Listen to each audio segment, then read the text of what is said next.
Hello, and welcome back to another Chris McPherson Show Daily Dose. And it's time to talk about the urn staying exactly where it belongs here in Australia after Australia not retained but won the series. Yes, we retained the Ashes, but we've won the series after 3 tests. Of course, if you're just joining us for the first time, make sure to hit subscribe. And of course, you can follow us along on all your favourite social media channels at The Chris Mack Show. And Clem, he's back. Clem, I'll tell you what, we're up and about. What a win. It was in the balance at times today, but never in doubt at the same time. Never in doubt, mate. Never in doubt. I always had belief. I think, there was a few nervous messages getting around a few group chats this afternoon, people starting to think about the number. But really, they needed, over 200 runs with 4 wickets in hand today. It was always going to be a huge ask.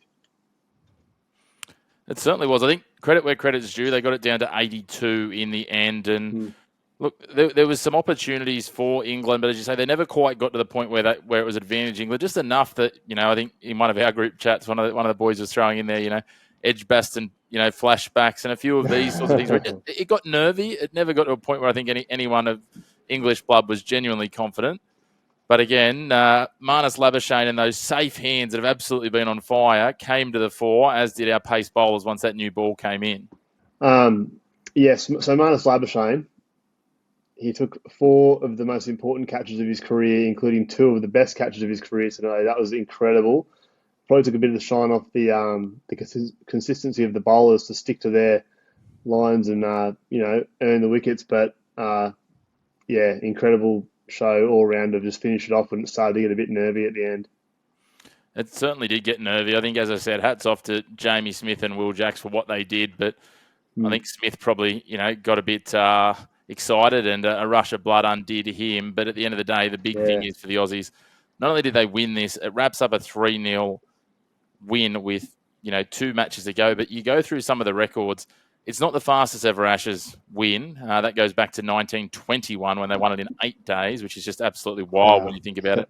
But it is the second fastest when we talk about the number of deliveries, 4,719 deliveries, which sounds a lot. But when you break it down, it's less than 800 overs. So, you break that down across 3 tests, and it's only a couple of hundred overs a test. So quite phenomenal. It pips 2002, 2003, where there was 5,380, and 21, 22, where there's 5,115. So, and breaks them by quite some margin, which again talks to my rant earlier in the series about not enough overs. But hey, we're getting there. We're getting results, so we'll take those. And that was certainly the feedback we got on our social media. So firstly, with this test match, it went to 5 days, which was exciting in its own right. But we had 5 days of relatively normal test cricket. I mean, there was a time back in the day when you could set your watch to over 300 runs being scored, 5, 6, 7 wickets being taken. We had 8 for 300 on the first day, 10 for 270 the second day, 6 for 350 day 3, 12 wickets yesterday, which is what you sort of expect out of a day 4 pitch in Adelaide. And today, probably got away from a bit, 4 for 150 odd, I think they ended up scoring today. But yes, even then, still to wrap it up in 11 days with a 5-day test match included in that was pretty incredible. Yeah, it is. It is quite something, isn't it? When you have a look at how quick it's been done. So, as I said, the second quickest in history. And now we start to look at what that means for going forward in the series. And there's a couple of things to look at. First of all, there's some milestones that have already been racked up. First, most notably, Mitchell Starc's had his best season of bowling with 1 test to come, best calendar year, I should say. He's got 51 test wickets. And on the bowling front, and we'll talk a bit more about Nathan Lyon in a moment, he passed Glenn McGrath for the second all-time for Australian test wicket takers behind a bloke called S.K. Warne. So not bad company to be in for Gary. Definitely, but it's such a shame that it had to finish the way it did for him. I feel like whenever he gets close to a big milestone, he has a setback. I mean, just before his 100th test in England a couple of years ago is when he hurt his ankle last time, I think it was, or his calf maybe. Calf. And he missed a couple of tests there. But and then, to do his hamstring today after surpassing Glenn McGrath a second on the all-time list was a bit of a shame. Thankfully, it didn't cost us. There was a time when they were rotating the strike with Travis Head bowling that I thought, geez, they're going to get away from him just a little bit. But thankfully, they were able to reel it in. They certainly were. And in terms of Nathan Lyon, it does move him up to, as I said, second overall for Aussies, but 6th all-time. With a bloke by the name of SCJ Broad just in front of him. He needs another 37 wickets, so hopefully he can get back and just get enough in his career over the next couple of years. He's still got a couple of good years in him, Gary, once he gets the hamstring sorted out. But it does pose the question, and we were talking about this in the group chats. It was obviously all over the Fox and the Seven commentary as well as to who the next option is. And look, there's a few spinners in the bank there. Obviously, we've got Kuhnemann, who's been really good in subcontinental conditions, and his spin probably suits there a little bit better. Todd Murphy, who's the hometown option for the MCG, so there might be a leaning there. Corey Rocchiccioli is the leading wicket taker in terms of the similar type of spin to Nathan Lyon in the Sheffield Shield. They'll be three of the options, but Mitch Swepson's got more wickets again over the Shield and is the leading spin wicket taker in this year's Shield season. So he's a little bit more advanced in age, but maybe they'll go for that little bit of experience. But it's good that we've got some. I can see a case for all four of them. Kuhnemann probably hasn't played as much. He's been injured, but he's back in the Big Bash. So you can see a case for all of them. I'd go Rocchiccioli because I want to look at the future now that we've got a 3-0 win, but it'd be interesting to see which way they go. Yeah, definitely. I mean, it's great to have options. I feel like at the start of the summer, we thought we didn't have any options in terms of backup quicks and backup batsmen and stuff. But now all of a sudden we're talking about four spinners, three different spinners that come in to replace, well, four if you include Swepson, come in to replace Lyon. It would be nice to see someone new come in and have a go, but it would be nice as well for Kuhnemann and Murphy to get a go on home turf. Can't remember if Murphy's played a game at home, but Kuhnemann definitely hasn't. I think that's right. I didn't double check that, but yeah, I mean we can't really go wrong. Like it is a great chance to blood the future. Obviously with the series wrapped up. Yeah, it certainly is. I think you're 100% right there in terms of Kuhnemann not having played for Australia in a Test match at home, but I feel that Murphy might have played a couple of Test matches from memory. I'm just trying to think through. Well, no, because he played in India, didn't he? India and then over there in Leeds and the Oval. So no, he hasn't either. He's got 7 or 8 tests to his name, so it would be a hometown debut for him. And again, he knows the conditions at the MCG. And I heard Kerry O'Keefe talking about this. Not known for as much bounce, which is the big thing that Rocchiccioli leans into. But again, obviously Test bowling average of about 28 in those other conditions. So we'll have a look and wait and see. Maybe, just maybe, the GOAT makes a miraculous recovery and we see what happens. While we're talking bowling records quickly too, Mitchell Starc up to 424, went past Sean Pollock, elevated past Harbhajan Singh in this test as well. There's a cluster of players in the 430, so he can actually get with another 15 wickets over the rest of this series, which isn't beyond reason. He could actually get into the top 10. A guy called Dale Staines in 10th place on 439, so that's a little bit of a watch and wait. The other big talking point, we've talked about it a little bit, is obviously the Aussie batting, Starc and Carey. I said it yesterday without you, Clem. I feel like Alex Carey might have let a chance, and again, he's not a guy who's got heaps of big scores yet. I feel like he's going to start getting more of them, but maybe a chance to get twin tons, just maybe let it get away from him this test. It definitely slipped away from him, and I think really there was a time there today when we were sitting there thinking, geez, it would have been nice not to lose 6 for bugger all at the end of yesterday. At the start of yesterday's play, because those runs could have been handy.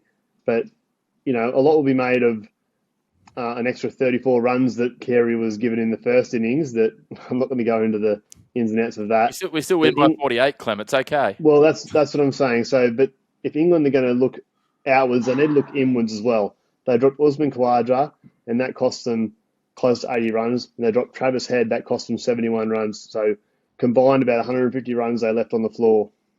They certainly did. I tell you what, there might be an interesting conversation between Alex Carey and Marnus Labuschagne, speaking of catches and not drop catches, because Marnus took a screamer, but if he doesn't take that, and you and I were talking about this, he's probably ejected from the slip cord and down to fine leg for a couple of hours of soul searching.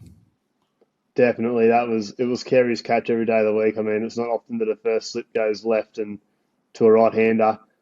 And the keeper's happy about it, but he grabbed it one hand. It was an incredible catch again. When you're on, right? I guess that's kind of the piece. The thing for England, their middle order and tail again showed more resistance between the two innings. Like Archer in the first innings, I know he didn't do a lot in this innings, but we saw Jacks, he dug his heels in. Smith did quite well, and we know that both of those have batted in the top order at different points in county cricket, etc. We've talked about it before. There's got to be at least one change here in this English side for Melbourne, surely. Well, yeah, the obvious one is going to be Ollie Pope, but there's definitely opportunities for them now to try a few different things. I mean, the series is gone. Talk about Will Jacks going up in the order. Bashir may be coming in. I'm sure there's plenty of different options they have. And really, it doesn't really matter now. I mean, they come out with the same team again. they basically put the queue in the rack, haven't they? Well, they have. It'll be interesting to see how they approach these. Jofra Archer might be going off to the ILT20 or something. It might be a bit more his style, and I Yeah, wouldn't blame any of them if they wanted to jump I on this know. sinking ship right Yeah, now. yeah, yeah, definitely.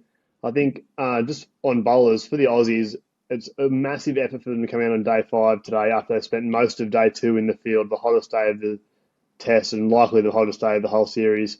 40 degrees, they bowled all day. They came out today, they still had their speeds up and they're still hungry, put the ball in the right position eventually. Because I know there's been times in the past where the tail has gotten away from us, but they stuck to their plans and they finally got the job done. Yeah, they certainly did. It's one of those pieces, right? When you have a look at the series and work out, the bowling loads that the bowlers have gone through and had a look at here. It, again, Stark is looking at nearly 600 balls, so 100 overs in those 3 tests. Like Mm, bowling similar 545. You start to go through. They've actually gotten through a lot more work. Obviously, Cummins and Neser have only played 1 test. Doggett got through a little bit, but those 2 have bowled the most of anyone in the series, even spinners, etc. Like the best for England's Braden Carse, he's got 480, so that's 10 overs short of Boland, nearly 20 mm, overs short of Mitchell Stark. So the fact that they've continued to do that, Stark 22 wickets, Boland 11, Mitchell Stark 22 wickets at 17.04 and an economy rate under 4, a strike rate of 26. That is just, unbelievable. it's absolutely phenomenal. So it'll be interesting to see what they do here in terms of load management as well, and where we get to. And at this point too, like there was talk of would Hazelwood scrape in for a test, put him on ice. I don't want to see him Mm, in these test series. yeah. Bring Doggett and Neser and whoever else you want in. Rotate these guys as much as you need. If Stark and bowl and say they're good to go, let them play. Same with Cummins. I think he'll play the rest and then just work out. But if they've got even the slightest hint of a niggle, as we saw with Nathan Lyon today, put them on ice because our next best are showing that they're absolutely better than what these Poms are dishing up.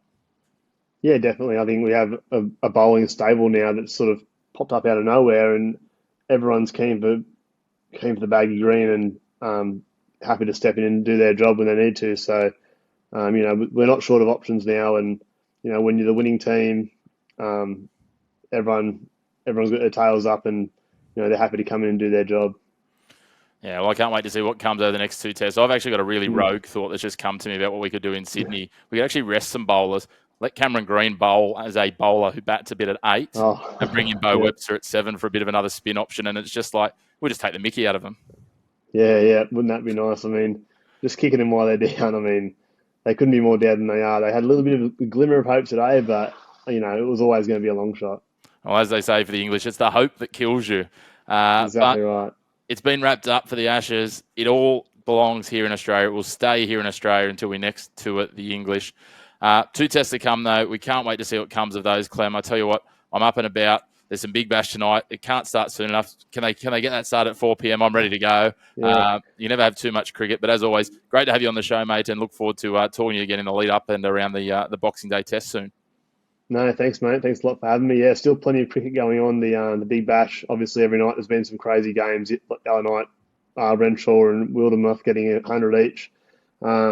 Just before I go, I'd just like to remind everyone of a certain quote from a certain English captain.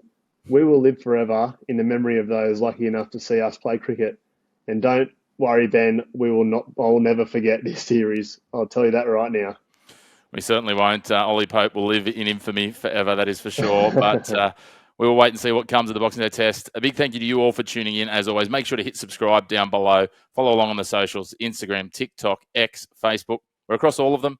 Get there at The Chris Mack Show. And until next time, we'll have some episodes coming to you tomorrow, talking about the Big Bash and much, much more. A big thank you to you for tuning in to your home of the black and white of sport. No grey opinions here.